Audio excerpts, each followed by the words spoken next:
Welcome to the MMA show. I'm the Muscle Mole. Master Wang. Master Wang. Johan from Sweden. Johan, can I say gun show again please, Master Wang? Show. Oh yeah, so Okay. we're just back from Sweden. That was excellent.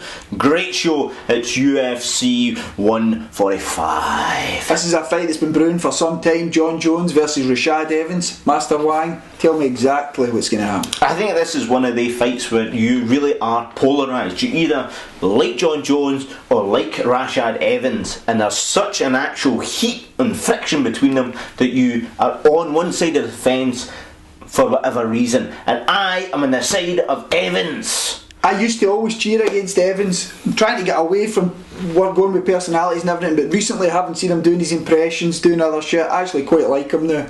I'm hoping he wins. Jon Jones, I think he's suffering for the same that GSP, Matt Hughes, all these dominant champions suffer from. Everybody wants him to lose. Oh no, I don't want him to lose because he's the dominant champion. I don't want him to win because he just comes across as. I like the arguments of Evans is putting forward. I like everything that he's saying about he was in the camp and Jon Jones is dead arguing about the history and stuff, and Evans was like, I am the history. If it wasn't for me and the other brothers who built up, Greg Jackson's camp, you wouldn't be saying about the history of the camp. It's like, we are the history of the camp, and then he just pumps him out. I love Evans. I met him at a vending machine when we were at UFC 138. He was buying a packet of beef crisps. I said to him, "This is your first packet of crisps." They were Walker's crisps. Good guy. Rashad Evans, he's got speed, he's got dance, he's going to take it, he's going to take him down, he's got to clip him with a big yes. Everybody's saying the difference is if Rashad can do it, it's going to be by putting Jon Jones in his back. Couple interesting statistics. Jon Jones has never been in his back, but by the same token, everybody that Rashad Evans has tried to take down, he's been able to do it. So for that reason, I'm going to say Rashad Evans, by testing Jon Jones, by putting him in his back, by using his speed and getting inside and hitting him a couple of times. He could lose, but so could anybody. I'm going to go Rashad Evans, shot with victory. Jon Jones got hit once by Lyoto Machida, and I said it was proof that his chin had been tested. That's not proof. What Evans is going to do to him is test his chin, and you've got to find out that he's not got a chin. Evans all the way. Oh, who's that? Is that Hell?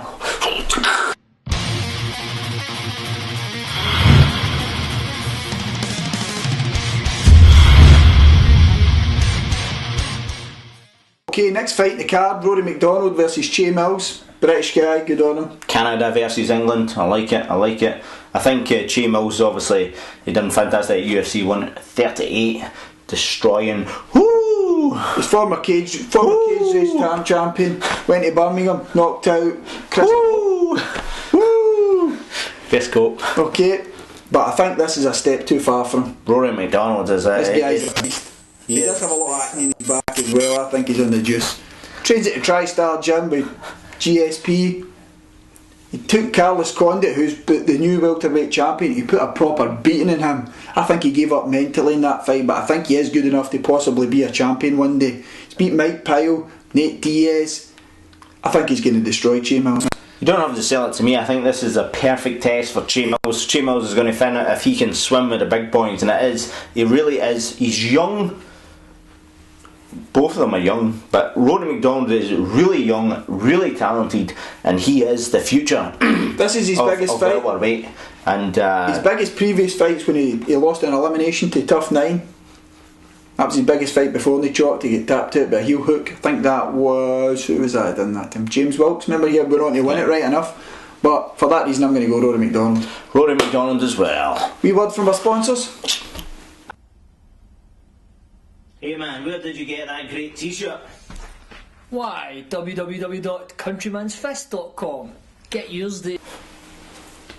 You could be wearing this. That's Countryman's Fist. Check him out. Good price, good t-shirt. I've had this for 3 years and it's still here. Look at that. Nice one. Who's next? Okay, next heavyweight fight. Brendan Schaub versus Ben Rothwell. Master Wang, two big dudes with not as big a guns as you've got.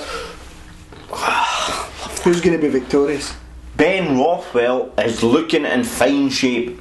From his last fight, he was looking ripped. If he's continued and kept that up, he's going to be in good shape. Ben Rothwell has got the experience, the skills and all the rest of it to put away Brendan Schaub. If he's in shape, he's got the gas tank. I think Big Ben all the way. I could not disagree more. Ben Rothwell, he's lost his 3 of his last 5 fights. His last victory was if he beat Gilbert Ivo. He's won twice since 2008. I think he's looking worse and worse all the time. He's an experienced guy. His last fight against Mark Hunt was embarrassing. I don't know, the cardio was terrible. It was bum fights, really was. Looking at Brendan Schaub, I don't like him either. He keeps calling out all the old veterans. He called out Crow Cop. He tried to call out Nog and he gets sparkled. Roy Nelson put him in his ass. He's a big, huge athlete. I don't think he's that level of fighter. I couldn't care less who wins. He beat Gonzaga as well. I don't know. Brendan Schaub, but I could see it going the other way as well. I've got Ben Rothwell, and that's with conviction. You hear that? It's conviction in this voice. That's what Schaub inspires. Okay, check us out. We're the Real MMA Show from Scotland. Scotland's MMA broadcast. Check us out on Facebook at /MMA Show, Twitter MMA_show. On YouTube, subscribe. Check out our sponsors. Check out our links. Follow us. Share the passion. It's almost like the rainbow and stuff like that. Yeah. Master Ryan's going back to his magic mushies. Peace out. Wow, bah.